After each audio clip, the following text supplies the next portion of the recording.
नमस्ते, अभिवादन आपका इनोसेंट इन्वेस्टर के इस नए वीडियो में बाजार कहाँ खुलेगी डिस्कस करेंगे। पहले 15,717 के लेवल को डिस्कस कर लेते हैं। जब बाजार खुलती है तुरंत ट्रेड नहीं लेना होता है। उसके बाद एक रेड कैंडल बनी, इस लेवल के नीचे बनी। जो लोग लेवल पे ट्रेड करते हैं उनके लिए अपॉर्चुनिटी थी पुट खरीदने की, यानी कि सेल साइड जाने की, और यहाँ पर आपको एक बढ़िया मोमेंटम भी मिला था। और ये मोमेंटम मैं आपको 20-25 पॉइंट पकड़ने को बोलता हूँ, उससे दुगना से भी ज़्यादा आपको मिल गया था। उसके बाद आपको बताना चाहूँगा कि दोबारा जब ये लेवल तोड़ करके बाजार ऊपर गई 15,717 को सम्मान देते हुए, तो देखिए रुकी नहीं मार्केट और फिर ऊपर जाती हुई चली गई। इस लेवल की अहमियत आप यहाँ से समझ सकते हो। प्लस एक पॉइंट आपको ध्यान रखना है कि ये जो 15,717 का लेवल था, यहाँ पर भी लगभग सम्मान पाया, एग्जैक्टली नहीं लेकिन फिर भी प्राप्त किया है। कोई बात नहीं, एक बार बाजार उसके नीचे फिसली तो उस लेवल को तोड़ना बाजार के लिए हो रहा था कठिन, आप यहाँ पर चेक कर सकते हो। लेकिन फॉर्चुनेटली बाजार उसको तोड़ करके ऊपर क्लोजिंग दी, और इसलिए मैंने इस क्लोजिंग को अपने बिहाफ पे अच्छा कहा है। अभी कल की ओपनिंग के संकेत नेगेटिव हैं, लेकिन आपके लिए जो फिर से इंपॉर्टेंट लेवल आ रहा है वो काफ़ी कमाल का है। और फिर से ध्यान रखिएगा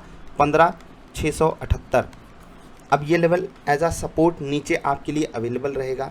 ये लेवल इंपॉर्टेंस रखता है। आज इसकी अहमियत आपने चेक की है, ठीक है। यहाँ से आपने चेक की होगी, यहाँ से चेक की होगी, कैलकुलेशन में भी लगभग यही लेवल आया है। तो ये लेवल आपके लिए बहुत इंपॉर्टेंट है, इस पर आपकी नज़र होनी चाहिए। इसके नीचे जो आपके लिए इंपॉर्टेंट लेवल है 15,618 का, ठीक है। ये दो लेवल है, उसके बाद 15,555, इस पर आप ध्यान रखिएगा। आगे बढ़ता हूँ, रेजिस्टेंस आपको बताऊंगा, निफ्टी बैंक के भी लेवल्स बताऊंगा। पहले FIIDIH का डेटा भी आसानी से देख लेते हैं। बिल्कुल क्वाइट नॉर्मल डेटा है, कोई दिक्कत नहीं। यहाँ पर 4,500 करोड़ उन्होंने बेचा, 3800 करोड़ इन्होंने खरीदा, और जो भरपाई है वो रिटेल इन्वेस्टर्स ने करी, HNIs ने करी। धन्यवाद। इंट्राडे स्टॉक्स में रहेगा टाइटन, बहुत बढ़िया मोमेंटम दे सकता है, 2100 पे बढ़िया खड़ा है। ICICI बैंक रिवर्सल पॉसिबल है, और कुछ चीज़ें हमारे फेवर में हैं, जैसे कि पिवट पॉइंट कि अगर आप लेवल्स देखते होगे वहाँ से आपको बढ़िया एक संकेत मिल रहा होगा, 680 का सपोर्ट काम आ सकता है। सन फार्मा एक रिवर्सल पॉसिबल है, और जब तक ये स्टॉक 823 रुपये को नहीं तोड़ता है आपको यहाँ पर सेल साइड का ट्रेड नहीं लेना है। LNT यहाँ पर भी आपको बढ़िया ट्रेड मिलेगा। PCR हमारे फेवर में है, और अगर वो पॉजिटिव चला दी मार्केट को तो इन स्टॉक्स में बढ़िया मोमेंटम आएगा। सिलेक्शन इसी बेस पे हुआ है। इंट्राडे सेटअप पे ही ट्रेड लेना है, जिसको आप डबल आई ट्रेडर सेटअप के नाम से जानते हो। खुद का ट्रेडिंग सेटअप कैसे बनाते हैं उसके लिए मैंने आपको वीडियो दी हुई है, जाकर के देख लेना। इंडसइंड बैंक अगला स्टॉक रहेगा, यहाँ पर फर्दर गिरावट कंटिन्यू कर सकती है अगर ये स्टॉक 855 को क्लेम नहीं कर पाता है। दूर है लेकिन फिर भी 855 को क्लेम करना ज़रूरी है। उसके ऊपर ही आपको पॉजिटिव साइड का ट्रेड लेना है, या फिर ये आपको 832 835 के आसपास मिले तो ट्रेडिंग सेटअप पे ट्रेड लेना है। लेवल्स को थोड़ा सा ध्यान में रख करके।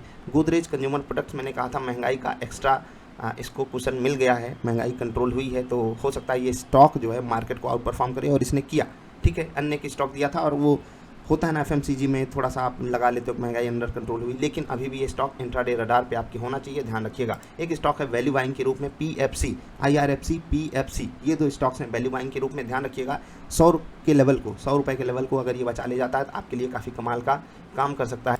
इंट्राडे सेटअप पे भी आप इस पर ट्रेड ले सकते हो। लेवल्स आपको बता रहे हैं बहुत ध्यान से। पहले एक न्यूज़ कवर कर लेते हैं। डिज्नी स्टार जो है वो 2023 से 2027 इन 5 सेशंस के लिए, यानी कि इन 5 सालों के लिए जो है ऑक्शन में प्राइस बोली लगाई है 23,575 करोड़ की, और जो डिजिटल राइट हैं वो मिले हैं वायाकॉम 18 वायाकॉम जो भी पढ़ते हो आप, 23,758 करोड़ में। एक चीज़ आप यहाँ पर कमाल की देख रहे होगे कि जो टेलीविज़न का राइट है उससे महंगा हो गया डिजिटल राइट, और ये है कमाल की बात। अगर मुझे सही याद है तो लगभग 16-17 हज़ार करोड़ में पिछली बार 5 सालों का ऑक्शन बिका था, और अभी इस साल यानी कि इस बार जो अगले 5 साइकिल का ऑक्शन बिका है वो हो गया है 48,000, होपिंग 48,000 करोड़। ये कमाल की बात है, और 3 गुना हो गया यहाँ। पता है आपको, ये आपको बहुत ही अच्छी बात लग रही होगी, लेकिन मैं बताऊं ये देश की बर्बादी का आलम है, बिल्कुल सच्चाई मान लीजिए इसको। जिस हिसाब से बेटिंग जानते ना, इनकी महंगाई बढ़ी है भाई साहब। ये ऐप्स गज़ब का लूट लॉटरी लगा करके रखे हैं, क्या कहूँ।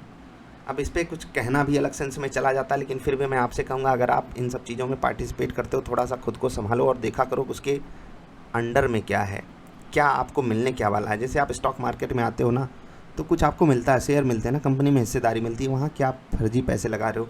और उन्हीं ऐप्स के कारण एड्स इतने ज़्यादा महंगे हो गए कि ये कंपनियाँ 3 गुना पे करने को तैयार हैं। Can you believe this?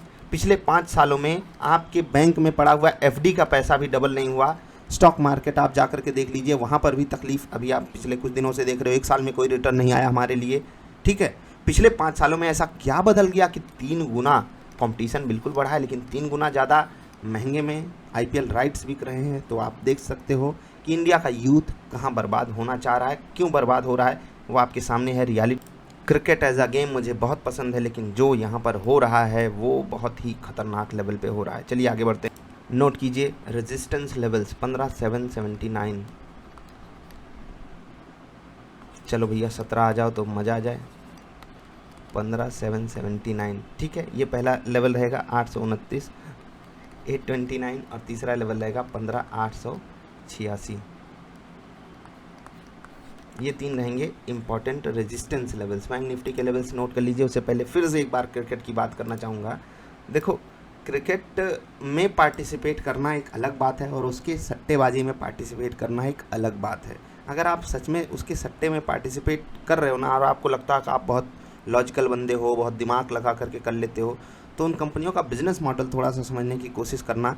वो आपसे ही पैसे ले रही हैं, उसको इकट्ठा करके किसी एक बंदे को देती हैं। आप अपनी किस्मत आजमाना चाहते हो तो ऑप्शन ट्रेडिंग आकर के कर लो मार्केट में, काहे वहाँ पर परेशान हो। खैर जाने दीजिए, जो कर रहे हैं हम उनको रोक नहीं सकते। और पूरा का पूरा नेक्सस से आधा लाख करोड़ रुपए जिस नेक्सस में लग रहा हो वो बचने देगा? वो हर तरीके से साइकोलॉजिकल छोड़ दीजिए, वो आपके दिमाग में कैसे घुस जाएंगे आपको पता भी नहीं चलेगा। समझ गए? तो सोचा कीजिए। बाकी 33,615 ये रहेगा दूसरा रेजिस्टेंस और 729 ये तीसरा। और जहाँ पर बाजार खड़ी है यहाँ से मात्र 80 पॉइंट ऊपर, यानी कि 33,410 के आसपास 10.5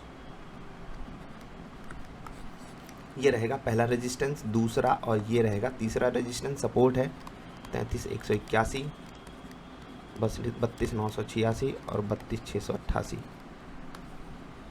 ये आपके लिए हैं support levels for bank Nifty. Intraday stocks हो गए।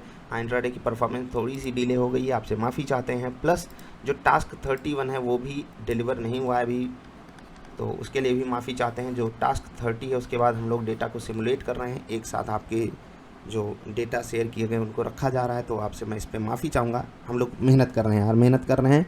और आपको जल्द ही, मैं एकदम डेडलाइन नहीं दे सकता, लेकिन 15 तारीख एंड ऑफ द डे तक आपको मेल मिलेगा टास्क 31 के लिए। अगर यहाँ पर लेट होता है तो 16 तारीख मोस्ट प्रोबेबली आपको मिल जाएगा मेल।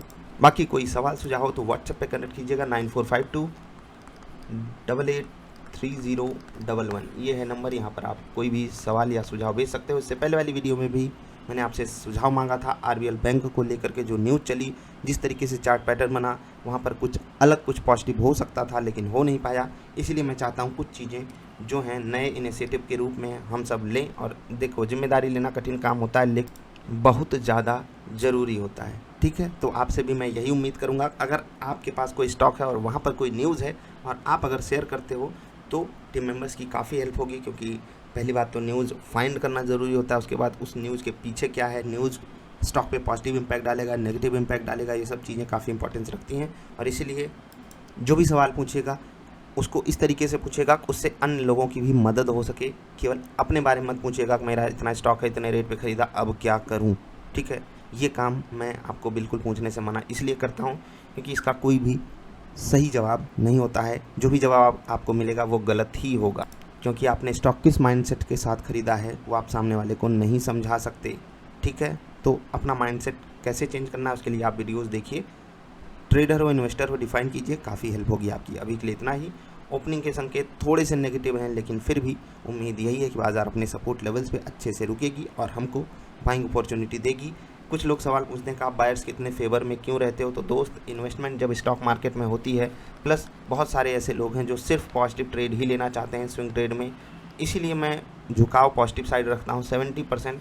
ऐसा नहीं है कि आप गिरती हुई बाज़ार में 30% केस में पैसा नहीं कमा सकते हो, लेकिन वो होता है ना कि वो फील नहीं आ पाता है। बस जब बाज़ार ऊपर जाती है वहाँ पर पैसे कमाओ तो ज़्यादा अच्छा फील होता है, क्योंकि बहुत सारे लोग पीयर्स पैसा कमा करके बैठे होते हैं और उनकी जो मुस्कुराहट है वो देख करके अच्छी वाली फीलिंग आती है। आई होप आप समझोगे। जल्दी मिलते हैं, नमस्कार।